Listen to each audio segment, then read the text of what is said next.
অবৈধ কালো আইন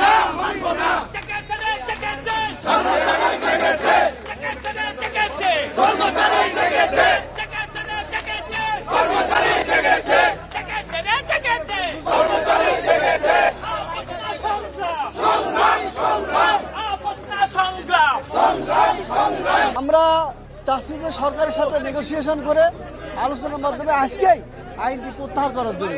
যদি আজকে এই আইনটি প্রত্যাহার করা না হয় তাহলে কর্মচারীরা তাদের স্বাভাবিক কাজকর্মে ফিরে যাবে না এবং তারা এই নিবর্তনমূলক আইনের কঠোর প্রতিবাদ জানাবে। সারা বাংলাদেশের প্রত্যেকটা দপ্তর সংস্থা বিভাগের কর্মচারীদেরকে ঐক্যবদ্ধ করে এই কালো আইনের প্রতিবাদ জানাবে এবং কালো আইন সম্পূর্ণরূপে প্রত্যাহার না করা পর্যন্ত বাংলাদেশের 18 লক্ষ কর্মচারী ঘরে ফিরবে না। প্রত্যাহার যদি না হয় তাহলে আমরা এখন যেমন শান্তিপূর্ণ অবস্থানে আছি তখন কঠোর থেকে কঠোর কর্মপন্থা নির্ধারণ করে আপনাদেরকে জানিয়ে দেবো ইনশাআল্লাহ। আমরা এই আন্দোলন জোরদার করব যতক্ষণ পর্যন্ত এই আইন প্রত্যাহার না হবে এবং আমরা অত্যন্ত দুঃখের সাথে জানাতে বাধ্য হচ্ছি যে কয়জন সচিব এই আইন প্রণয়নের সাথে জড়িত আমরা তাদের পদত্যাগ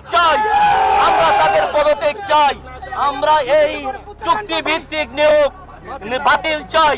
চুক্তিভিত্তিক নিয়োগ এই সচিবরা উপদেষ্টাদেরকে ভুল বুঝিয়ে সরকার এবং কর্মচারীদেরকে মুখোমুখি দাঁড় করিয়েছে।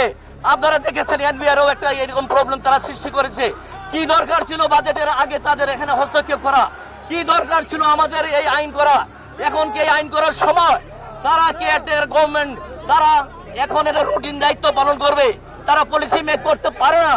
তারা শুধু সরকারকে বিব্রত করার জন্য আমাদের মাননীয় প্রধান উপদেষ্টা ডক্টর ইউনূস যখন বিশ্বব্যাপী তার নাম ছড়িয়ে পড়েছে, তাদের সুনাম ক্ষুণ্ণ করার জন্য তারা এই আইন করেছে। সচিবালয় বিশৃঙ্খল পরিবেশ সৃষ্টি করার জন্য এই চুক্তিভিত্তিক 5-6 জন সচিব আছে, তারা দায়ী। আপনারা মিডিয়ার ভাইদের কাছে আমার অনুরোধ, ভাই আপনারা এই সচিব 5-6 জন সচিবের বিরুদ্ধে আপনারা লেখেন, আপনারা ফলো করে প্রচার করেন। বিশেষ করে একজন মামলার আসামি হয়ে কিভাবে এই আইন অধ্যাদেশ পাশ করে জনপ্রশাসন সচিব আমরা দেখেছেন কালকে তার বিরুদ্ধে মামলা হয়েছে। আমরা তার প্রত্যাখ্যান চাই।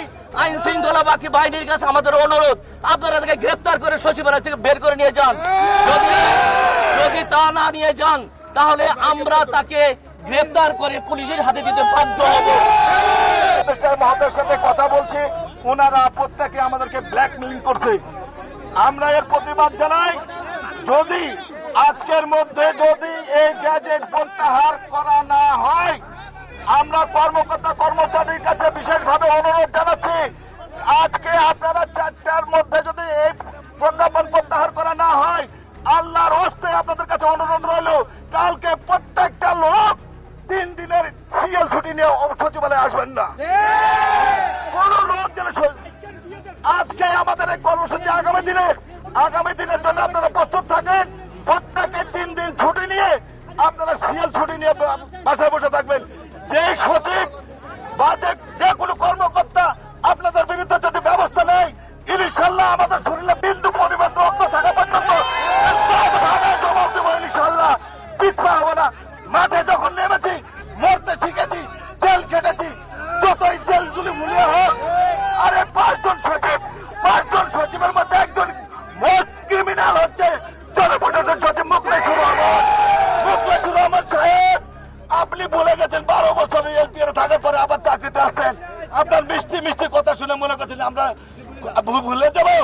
আপনি হচ্ছেন মোস্ট ক্রিমিনাল এই সচিবালয়ের মধ্যে। আপনার ওই সিট রাখার জন্য আপনি এই কালো আইন জারি করছেন। মুখলেছুর রহমান সাহেব আপনি থাকেন, আমরা আসতেছি আপনার সাথে হিসাব নিকাশ করার জন্য।